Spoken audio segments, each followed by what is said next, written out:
A agência Reuters acaba de informar que sirenes voltaram a soar no Bahrein e em Kuwait, ali no Golfo Pérsico, devido a uma nova onda de ataques com mísseis e drones. Provavelmente, quer dizer com quase toda certeza, partindo do Irã. Agora, no Irã, as explosões estão sendo relatadas também no norte do país, depois de ataques relatados no sul do país. Mais cedo, o presidente americano Donald Trump disse que não quer mais lidar com os iranianos no que é uma óbvia escalação militar. Acompanhe.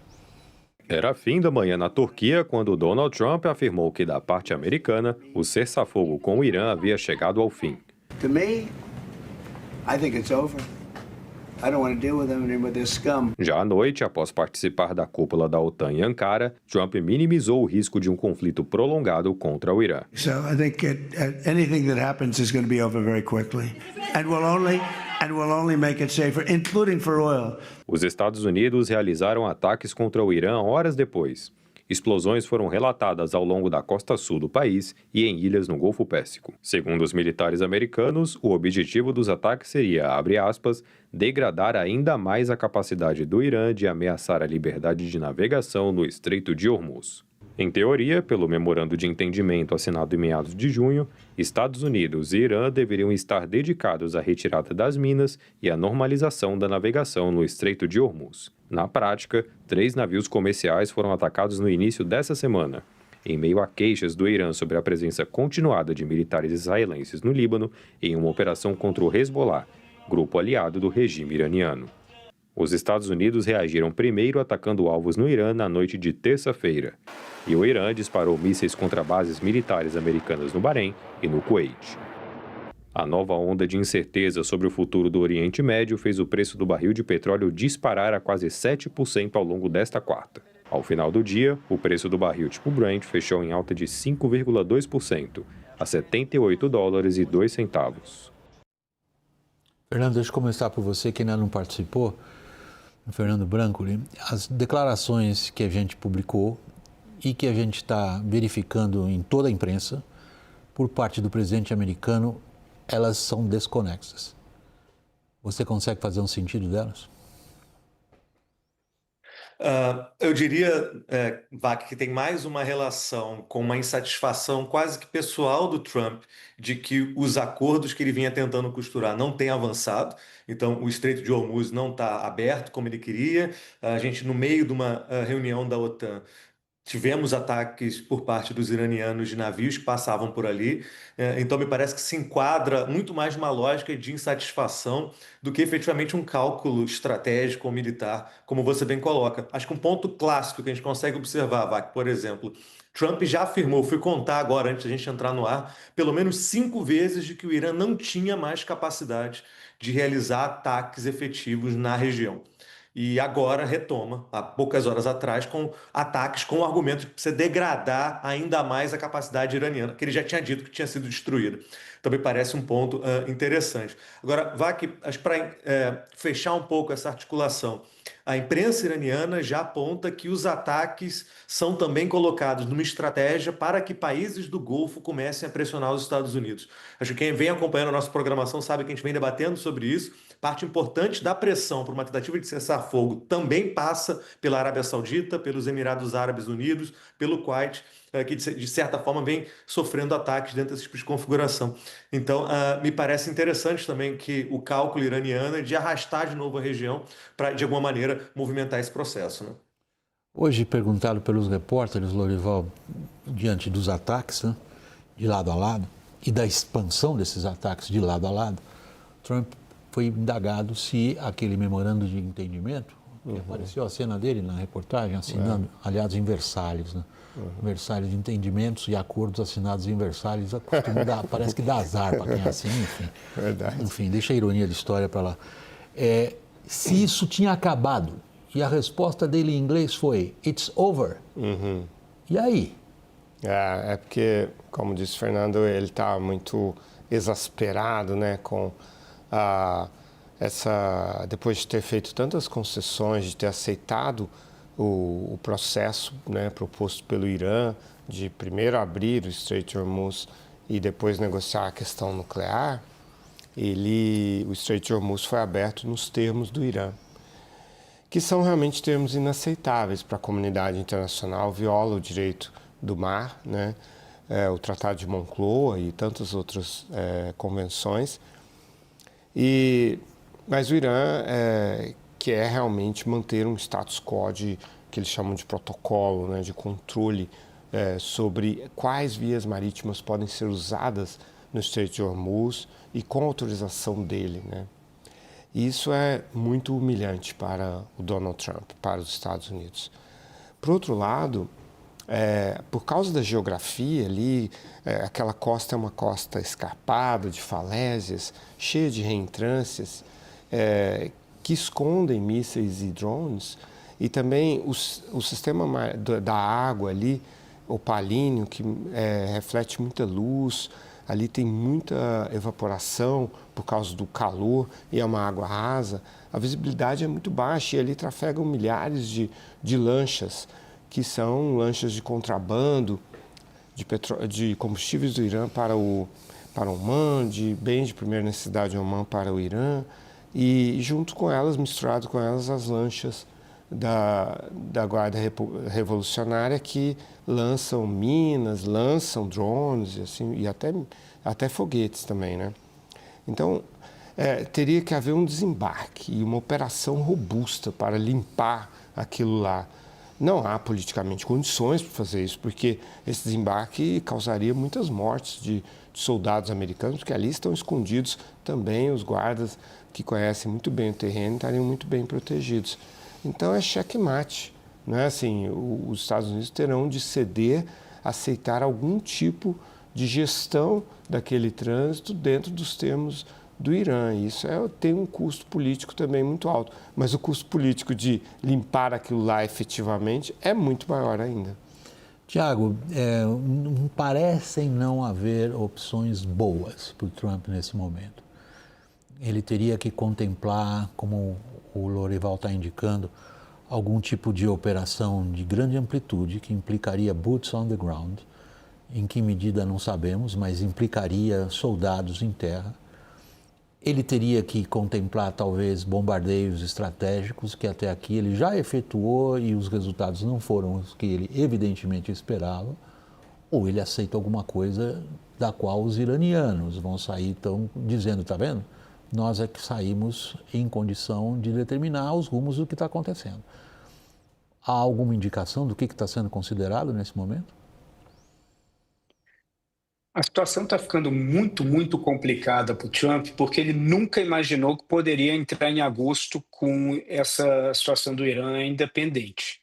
O grande medo dele lá atrás era de que isso impactasse diretamente as eleições que vão ocorrer no final do ano aqui nos Estados Unidos, onde há um ano ele tinha uma clara vantagem e hoje essa vantagem não existe mais, está tudo em aberto. Essas opções, elas acabam ficando cada vez mais difíceis porque o fim desse cessar-fogo, ele não deixa de ser uma vitória muito grande do Netanyahu. A pressão que Israel vem fazendo ao longo das últimas semanas para alertar autoridades americanas e influenciadores aqui em Washington de que o acordo foi o pior possível para os Estados Unidos e para a segurança da região, é algo que motivou também grande parte da incerteza do Trump e a conclusão de que, de fato, ele não poderia sustentar o acordo com o Irã, que foi um acordo basicamente inédito em termos do que o Irã saiu ganhando. Agora, rejeitar o acordo não quer dizer que exista um outro no lugar. A situação está muito, muito ruim para o Trump, porque todos aqueles que tinham uma capacidade de negociar com os Estados Unidos foram mortos ou não estão mais no poder. Aqueles que assumiram, ou seja, o governo iraniano não colapsou, ele se militarizou. A Guarda Revolucionária, que era uma força de apoio muito influente em relação aos clérigos, se tornaram, elas sim, os tomadores de decisão. Então, não se trata de uma escolha da Guarda Revolucionária voltada para encontrar o melhor caminho. É voltada hoje para a sobrevivência. Em cima disso, relatórios da Agência Atômica, elas ainda indicam que existe, sim, bastante urânio enriquecido pelo menos a 60% no Irã. Então, tudo isso monta uma situação para o Trump, o Netanyahu pressionando, por um lado, a capacidade de agressividade e de resiliência da Guarda Revolucionária, por outro. O risco ainda de, eventualmente, construir bombas atômicas no longo prazo. Tudo isso coloca o Trump com pouquíssimas escolhas, e o pior cenário possível é esse que você descreveu, William, é dele ter que fazer algum tipo de intervenção militar onde ele não conseguiria sair dessa. Fernando, seria uma curiosa, digamos, recuperação, seguindo o raciocínio que o Tiago está nos apresentando, do ponto de vista desse outro ator fundamental em toda essa tentativa que entende de colocar as variáveis de uma equação realmente de um número grande de variáveis. Uma essencial é, sem dúvida, Israel. Israel viu aquele acordo assinado em Versalhes como um acordo de Versalhes, como quem perdeu no acordo de Versalhes. Teve um enorme impacto na política doméstica israelense, assim como tem um enorme impacto na política doméstica americana. Ao longo da história de operações militares, a gente aprendeu a identificar o quanto aquelas situações e contextos domésticos acabaram fazendo com que fossem tomadas decisões militares nem sempre as melhores. É diante disso que está o Trump agora? Olha, Vac, acho que faz todo sentido, principalmente quando a gente olha para Israel dentro desse contexto. Saiu hoje, Vac, os números da economia de Israel e os índices ligados ao PIB vêm baixando ao longo dos últimos meses, obviamente em decorrência dos conflitos, né? Israel está no momento agora, Vac, para ter uma ideia, de que ele está com déficit de pessoas para trabalhar na indústria e nas fábricas, na medida em que tem que deslocar parte dessa população para as Forças Armadas. Então há uma crise econômica que se combina também a uma crise política. Israel, nesse momento, também está em plena campanha para ver quem seria um eventual substituto de Netanyahu. E Netanyahu, que o Tiago até comentou agora, de certa forma se agarra um pouco na permanência e na manutenção do conflito como uma ferramenta para impedir de ser substituído e, mais importante também, garantir que não se abra, pelo menos a médio prazo, investigações no que diz respeito a acusações de corrupção e também aos ataques do Hamas em outubro, né? Em que ele poderia ser acusado também de incapacidade, de ter falhado dentro desse processo. Então, acho que tem um ponto central aqui, Vac, que é a gente está falando, e de maneira correta, de Estados Unidos e Irã, mas a gente tem que incluir Israel nessa história, e Israel não só como um ator que opera internacionalmente, mas todo esse caos e essa dimensão interna dentro desse tipo de processo. Então, se tem alguém comemorando nesse momento, certamente é Netanyahu, na medida em que se apropria um pouco desse estado de exceção para garantir que não vá sofrer consequências políticas internamente dentro de Israel. Agora, vale a pena, Vac, acompanhar, como eu estava comentando mais cedo, de que forma essa pressão israelense vai resvalar dentro do contexto norte-americano. Aliados importantes como a Arábia Saudita, os Emirados Árabes, vêm reforçando de que a guerra vem dando a eles, né, impactos profundos na economia. Então, me parece também uma espécie de cabo de guerra, em que diversos aliados vão puxando um pouco os Estados Unidos ou vão tentando convencer esse processo. E aí, Vac, para criar ainda mais caos e complexidade nesse processo, vale a pena lembrar a dimensão interna dentro dos Estados Unidos também. A gente vem batendo nessa tecla, né, nas nossas últimas conversas. Tem eleição no final do ano nos Estados Unidos, as chamadas midterm elections. Trump está bastante preocupado com o aumento da inflação nos Estados Unidos, o aumento do preço dos alimentos e, obviamente, o fechamento do Estreito de Hormuz e esse tipo de configuração impacta nessas medidas. Então, repare, né, Vac, a gente tem que olhar Estados Unidos interno e externamente, Israel interno e externamente, o contexto iraniano, aliados do Golfo e, para incluir, ainda tem Líbano, aí, se quiser botar uma cereja nesse bolo todo, né? O que é mais difícil é entender o que ele quer. Essas declarações dele hoje, por exemplo, Lorival, ele reitera, o presidente americano, que ele não quer um retorno a full-scale war. Claro. O que sugere que ele esteja contemplando seguir adiante com o que eles faziam até a assinatura do tratado lá de Versalhes com os iranianos, que era bloquear os portos iranianos e estrangular as linhas de suprimento da economia iraniana como um todo.